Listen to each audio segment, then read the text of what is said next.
आज के बाद से हम किसी भी महिला को देखेंगे तो बहन के रूप में देखेंगे, बेटी के रूप में देखेंगे, माँ के रूप में देखेंगे। हम ब्याह करने वाले नहीं है, तो हमारा ये नजरिया है।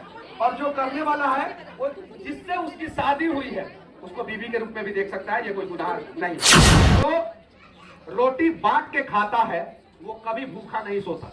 आप लोग ध्यान दीजिएगा, जो रोटी बांट के खाता है वो कभी भूखा नहीं सोता, और जिसे रोटी का हवस है उसका पेट कभी नहीं भरता।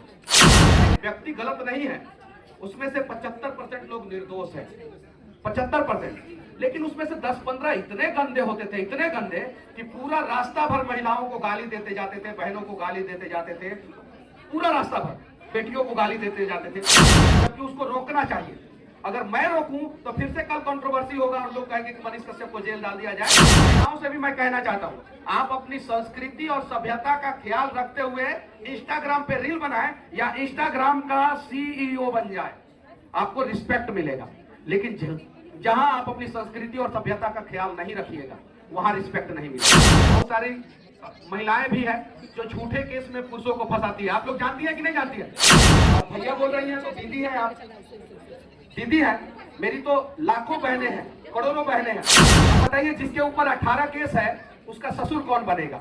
कोई नहीं बनेगा। कोई पिता नहीं चाहता है कि मेरी बेटी का शादी जो है, जिसके ऊपर 18 केस हुआ है, उससे मैं अपनी बेटी का शादी करूं। हमारे देश के हर एक कोने में हर एक बेटी, हर एक माँ, हर एक बहन जो है वो सुरक्षित हो जाएगी। तो चलिए एक प्रयास किया जाए कि हम लोग इन लोगों को किसी भी हाल में सुरक्षित किया जाए। जब हम लोग, मैंने भी देखा, जब मैं जेल में था, एक कहानी मैं आप लोगों को बता रहा हूँ।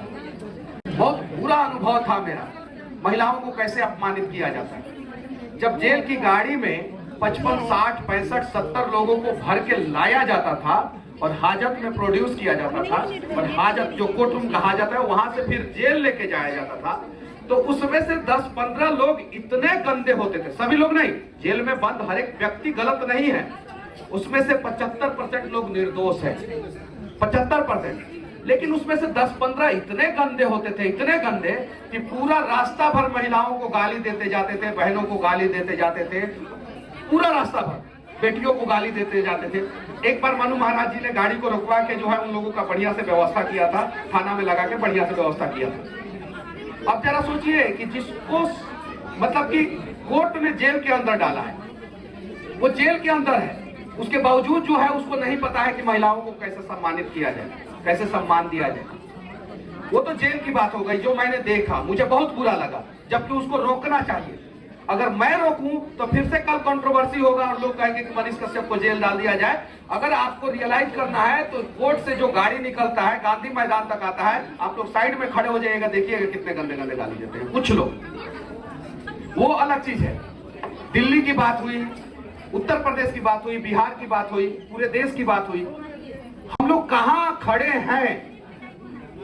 हम लोग क्यों नहीं सम्मान देते हैं? जैसे उन्होंने कहा मजहब और धर्म की वजह से जो है महिलाओं को सम्मान नहीं मिल रहा है। नहीं, ऐसा नहीं है।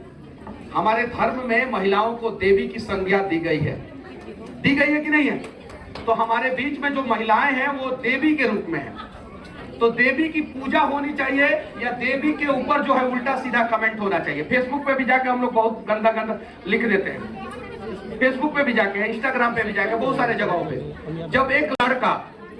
जब एक लड़का इंस्टाग्राम पे रील बनाता है तो उसके ऊपर कोई पाबंदी नहीं लगाई जाती है। एक लड़की जब रील बनाती है, एक महिला जो रील बनाती है, तो उसके ऊपर तरह तरह के कमेंट किए जाते हैं। ये गलत है। लेकिन महिलाओं से भी मैं कहना चाहता हूं, आप अपनी संस्कृति और सभ्यता का ख्याल रखते हुए इंस्टाग्राम पे रील बनाएं या इंस्टाग्राम का सीईओ बन जाए, आपको रिस्पेक्ट मिलेगा।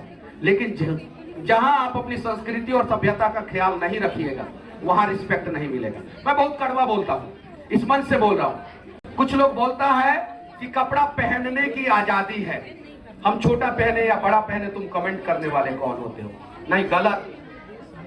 आप समाज के खिलाफ कपड़ा नहीं पहन सकती है। आप ऐसा कपड़ा नहीं पहन सकती है जिससे जो है समाज में गंदा मैसेज जाए। आप अगर महिला है, औरत है, स्त्री है, तो आपको जो करना है करें। लेकिन अगर आपको बहन बनना है, बेटी बनना है, माँ बनना है, तो संस्कृति और सभ्यता का ख्याल रखना होगा किसी भी हाल में। तो क्या आप लोग इसके लिए तैयार हैं? अच्छा, एक और चीज मैं कहना चाहता हूँ, इस देश में बहुत सारी महिला आयोग है कि नहीं है? महिला विकास मंच भी है। पुरुष विकास मंच कब बनेगा? नहीं, पुरुष विकास मंच कब बनेगा? पुरुषों का आयोग कब बनेगा? इस मंच से मैं कहना चाहता हूँ, महिलाओं के साथ अत्याचार नहीं होना चाहिए, हमें वहां पे खड़ा होना चाहिए। लेकिन दहेज उत्पीड़न के झूठे केस में ऐसे लाखों लोग हमारे देश के जेल में बंद है जिन्होंने गलती नहीं किया, उसके बावजूद जो है वो सलाखों के पीछे। उनका बात कौन करेगा? उनका बात कौन करेगा? गांव में क्या होता है कि जमीन के लिए लड़ाई होता है, छोटी सी लड़ाई होती है, और उस लड़ाई का अंजाम ये होता है कि कुछ लोग 376 का केस करके और जेल में डलवा देते हैं, जबकि उस लड़ाई में ना महिला रहती है, ना इस टीम का महिला रहती है, ना उस टीम का महिला रहती है। तो इस चीज को कब रोका जाएगा? जब तक इस चीज को नहीं रोका जाएगा तब तक शायद ही कोई पुरुष महिला का सम्मान करेगा। इस चीज को भी रोकना है। हम लोग कहते हैं कि पुरुषों को सुधारना है, पुरुषों को सुधारना है, पुरुष गलत होते हैं, ऐसा वैसा ऐसा नहीं। पुरुष को भी सुधारना है, महिलाओं को भी सुधारना है। पुरुष महिलाओं का सम्मान करे और महिला पुरुष का सम्मान करे। बहुत सारी महिलाएं भी है जो झूठे केस में पुरुषों को फंसाती है। आप लोग जानती है कि नहीं जानती है? आप लोग जानती है कि नहीं जानती है? आप लोग जानते हैं कि नहीं जानते? अच्छा, ये बात सही है कि नहीं है?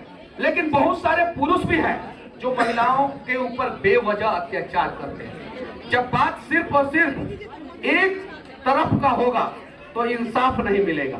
जब बात जो है दोनों का होगा तो दोनों को इंसाफ मिलेगा। तो महिला पुरुषों का सम्मान करे और पुरुष महिला का सम्मान करे, तब जाके जो है हमारे देश का विकास होगा। ये देखिए, बीना दीदी जो है कितना व्यस्त है। कार्यक्रम कराना इतना आसान काम नहीं है। मैं रांची में भी गया था, बहुत सारे जगहों पे मैं जाता हूँ, मैं देखता हूँ, ये कार्यक्रम कराने के बावजूद जो है फोन को रिसीव करती है, फोन इनके हाथ में रहता है, और हम लोग एक छोटा सा भाषण देते हैं या कहीं रहते हैं तो हम लोग फोन रिसीव नहीं कर पाते हैं। तो ऐसी ऐसी टैलेंटेड महिला है हमारे समाज में जो बहन के रूप में है, बेटी के रूप में है, माँ के रूप में है। तो हम सभी प्रण लें कि आज के बाद से हम किसी भी महिला को देखेंगे तो बहन के रूप में देखेंगे, बेटी के रूप में देखेंगे, माँ के रूप में देखेंगे। हम बियाह करने वाले नहीं है, तो हमारा ये नजरिया है। और जो करने वाला है वो जिससे उसकी शादी हुई है उसको बीवी के रूप में भी देख सकता है, ये कोई गुनाह नहीं है। जिससे उसकी शादी हुई है, पड़ोस वाली को नहीं देखना है। अब भैया बोल रही हैं तो दीदी है, आप दीदी है, मेरी तो लाखों बहनें हैं, करोड़ों बहनें हैं, लेकिन बीवी बनने के लिए कोई तैयार नहीं है। अब बताइए, जिसके ऊपर 18 केस है उसका ससुर कौन बनेगा? कोई नहीं बनेगा। कोई पिता नहीं चाहता है कि मेरी बेटी का शादी जो है, जिसके ऊपर 18 केस हुआ है, उससे मैं अपनी बेटी का शादी करूं। कोई नहीं चाहता, कोई पिता नहीं चाहता। ये सच्चाई है, समाज नहीं। हर कोई चाहता है कि भगत सिंह हमारे समाज में पैदा हो, लेकिन हमारे कोख में नहीं पैदा हो। जब यहाँ की माँ जो है भगत सिंह को कोख देना बंद कर देंगी तो हमारे समाज में भगत सिंह नहीं पैदा हो। आप लोग भी तैयार रहिए, एक बड़ी लड़ाई लड़नी है बिहार के लिए, बिहार के स्वाभिमान के लिए। हालांकि दूसरे राज्य से भी लोग, बहुत सारी महिलाएं आई हैं, मैं माफी चाहता हूं। आप लोगों का भी राज खूब तरक्की करे, खूब आगे जाए। मैं तो जहां भी जाता हूं वहां बिहार की बात करता हूं। क्यों? क्योंकि देश के किसी भी कोने से अगर बिहार का तुलना किया जाए तो आज वर्तमान समय में बिहार 40 साल पीछे है। जो रोटी बांट के खाता है वो कभी भूखा नहीं सोता। आप लोग ध्यान दीजिएगा, जो रोटी बांट के खाता है वो कभी भूखा नहीं सोता, और जिसे रोटी का हवस है उसका पेट कभी नहीं भरता, कभी नहीं भरता।